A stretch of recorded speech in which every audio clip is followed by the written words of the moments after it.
ನೋಡಿ, ಭಾರತೀಯ ಜನತಾ ಪಕ್ಷ ರಾಜ್ಯಾದ್ಯಂತ ಜನ ವಿರೋಧಿ ಕಾಂಗ್ರೆಸ್ ಸರ್ಕಾರ ವಿರುದ್ಧ ಇವತ್ತು ಹೋರಾಟವನ್ನು ಪ್ರಾರಂಭ ಮಾಡಿದೆ.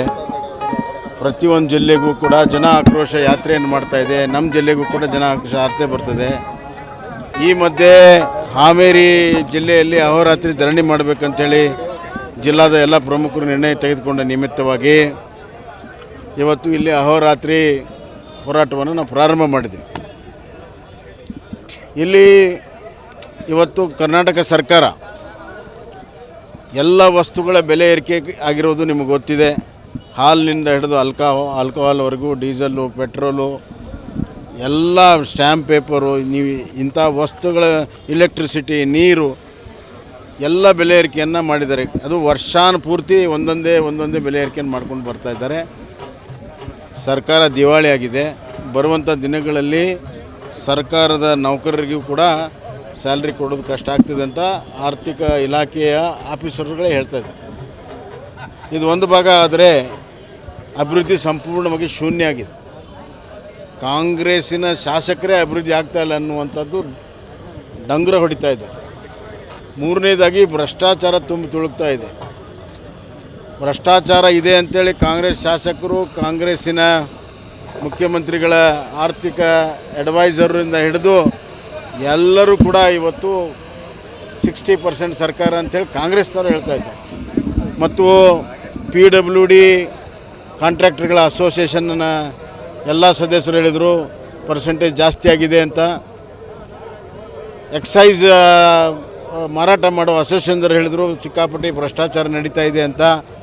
ಎಲೆಕ್ಟ್ರಿಸಿಟಿ ಕಾಂಟ್ರಾಕ್ಟರ್ ಸುದ್ದ ಅವರು ಕೂಡ ಹೇಳಿದರು ಸಿಕ್ಕಾಪಟ್ಟೆ ಭ್ರಷ್ಟಾಚಾರ ನಡೀತಾ ಇದೆ ಅಂತ.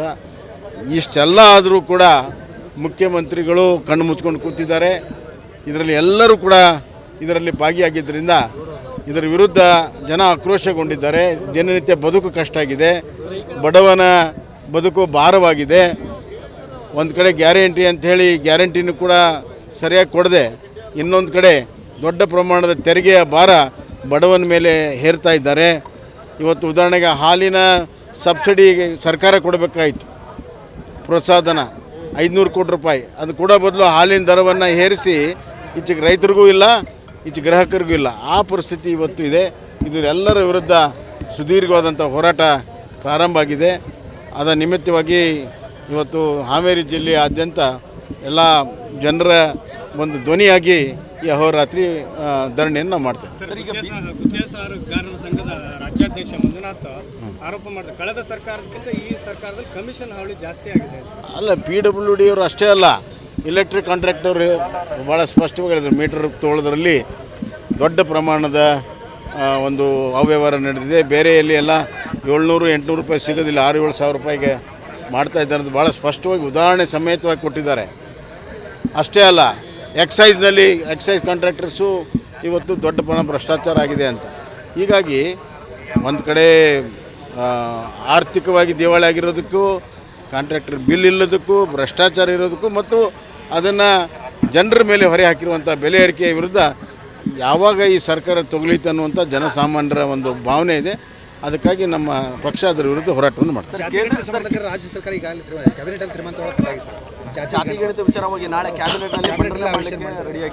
ನಾವು ಅವತ್ತಿಂದ ಹೇಳ್ತಾ ಇದ್ದೀವಿ, ನೀವು ಏನು ನಿರ್ಧಾರ ಮಾಡ್ತೀರಿ ಮಾಡಿರಿ, ಎಲ್ಲ ಬಹಿರಂಗವಾಗಿ ಬರಲಿ ಅಂತ. ನನಗೆ ಅರ್ಥ ಆಗ್ತಾಯಿಲ್ಲ. ಈಗ ವರದಿ ಕೊಟ್ಟು 1 ವರ್ಷ ಆಯಿತು, ಮುಖ್ಯಮಂತ್ರಿಗಳು ಯಾಕೆ ಮುಚ್ಚಿಟ್ಕೊಂಡಾರ ಅಂತ ನಂಗೆ ಅರ್ಥ ಆಗ್ತಾಯಿಲ್ಲ. ಅದರಲ್ಲಿ ಏನಿದೆ ಮುಚ್ಚಿಡೋದು? ಮಾಡ್ತೀವಿ ಅಂತಾರೆ ಮುಂದೆ ಹಾಕ್ತಾರೆ, ಮಾಡಲಿ ಅವರು. ಅದು ನಾಳೆ ತೀರ್ಮಾನ ಮಾಡಲಿ, ಆಮೇಲೆ ಕಮೆಂಟ್ ಮಾಡ್ತಾರೆ. ನೋಡಿ, ಭಾರತೀಯ ಜನತಾ ಪಕ್ಷ ರಾಜ್ಯಾದ್ಯಂತ ಜನ ವಿರೋಧಿ ಕಾಂಗ್ರೆಸ್ ಸರ್ಕಾರ ವಿರುದ್ಧ ಇವತ್ತು ಹೋರಾಟವನ್ನು ಪ್ರಾರಂಭ ಮಾಡಿದೆ. ಪ್ರತಿಯೊಂದು ಜಿಲ್ಲೆಗೂ ಕೂಡ ಜನ ಆಕ್ರೋಶ ಯಾತ್ರೆಯನ್ನು ಮಾಡ್ತಾಯಿದೆ. ನಮ್ಮ ಜಿಲ್ಲೆಗೂ ಕೂಡ ಜನ ಆಕ್ರೋಶ ಯಾತ್ರೆ ಬರ್ತದೆ. ಈ ಮಧ್ಯೆ ಹಾವೇರಿ ಜಿಲ್ಲೆಯಲ್ಲಿ ಅಹೋರಾತ್ರಿ ಧರಣಿ ಮಾಡಬೇಕಂತೇಳಿ ಜಿಲ್ಲಾದ ಎಲ್ಲ ಪ್ರಮುಖರು ನಿರ್ಣಯ ತೆಗೆದುಕೊಂಡ ನಿಮಿತ್ತವಾಗಿ ಇವತ್ತು ಇಲ್ಲಿ ಅಹೋರಾತ್ರಿ ಹೋರಾಟವನ್ನು ನಾವು ಪ್ರಾರಂಭ ಮಾಡಿದ್ವಿ. ಇಲ್ಲಿ ಇವತ್ತು ಕರ್ನಾಟಕ ಸರ್ಕಾರ ಎಲ್ಲ ವಸ್ತುಗಳ ಬೆಲೆ ಏರಿಕೆ ಆಗಿರೋದು ನಿಮಗೆ ಗೊತ್ತಿದೆ. ಹಾಲಿನಿಂದ ಹಿಡಿದು ಆಲ್ಕೋಹಾಲ್ವರೆಗೂ ಡೀಸೆಲ್ಲು ಪೆಟ್ರೋಲು ಎಲ್ಲ ಸ್ಟ್ಯಾಂಪ್ ಪೇಪರು ನೀವು ಇಂಥ ವಸ್ತುಗಳ ಎಲೆಕ್ಟ್ರಿಸಿಟಿ ನೀರು ಎಲ್ಲ ಬೆಲೆ ಏರಿಕೆಯನ್ನು ಮಾಡಿದ್ದಾರೆ. ಅದು ವರ್ಷಾನುಪೂರ್ತಿ ಒಂದೊಂದೇ ಬೆಲೆ ಏರಿಕೆಯನ್ನು ಮಾಡ್ಕೊಂಡು ಬರ್ತಾಯಿದ್ದಾರೆ. ಸರ್ಕಾರ ದಿವಾಳಿಯಾಗಿದೆ. ಬರುವಂಥ ದಿನಗಳಲ್ಲಿ ಸರ್ಕಾರದ ನೌಕರರಿಗೂ ಕೂಡ ಸ್ಯಾಲ್ರಿ ಕೊಡೋದು ಕಷ್ಟ ಆಗ್ತಿದೆ ಅಂತ ಆರ್ಥಿಕ ಇಲಾಖೆಯ ಆಫೀಸರ್ಗಳೇ ಹೇಳ್ತಾಯಿದ್ದಾರೆ. ಇದು ಒಂದು ಭಾಗ ಆದರೆ ಅಭಿವೃದ್ಧಿ ಸಂಪೂರ್ಣವಾಗಿ ಶೂನ್ಯ ಆಗಿದೆ. ಕಾಂಗ್ರೆಸ್ಸಿನ ಶಾಸಕರೇ ಅಭಿವೃದ್ಧಿ ಆಗ್ತಾಯಿಲ್ಲ ಅನ್ನುವಂಥದ್ದು ಡಂಗುರ ಹೊಡಿತಾ ಇದೆ. ಮೂರನೇದಾಗಿ ಭ್ರಷ್ಟಾಚಾರ ತುಂಬಿ ತುಳುಕ್ತಾ ಇದೆ. ಭ್ರಷ್ಟಾಚಾರ ಇದೆ ಅಂಥೇಳಿ ಕಾಂಗ್ರೆಸ್ ಶಾಸಕರು, ಕಾಂಗ್ರೆಸ್ಸಿನ ಮುಖ್ಯಮಂತ್ರಿಗಳ ಆರ್ಥಿಕ ಅಡ್ವೈಸರಿಂದ ಹಿಡಿದು ಎಲ್ಲರೂ ಕೂಡ ಇವತ್ತು 60% ಸರ್ಕಾರ ಅಂಥೇಳಿ ಕಾಂಗ್ರೆಸ್ನವರು ಹೇಳ್ತಾ ಇದ್ದಾರೆ.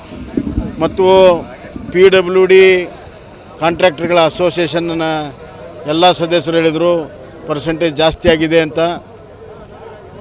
ಎಕ್ಸೈಸ್ ಮಾರಾಟ ಮಾಡೋ ಅಸೋಸಿಯೇಷನ್ದವ್ರು ಹೇಳಿದರು ಸಿಕ್ಕಾಪಟ್ಟೆ ಭ್ರಷ್ಟಾಚಾರ ನಡೀತಾ ಇದೆ ಅಂತ.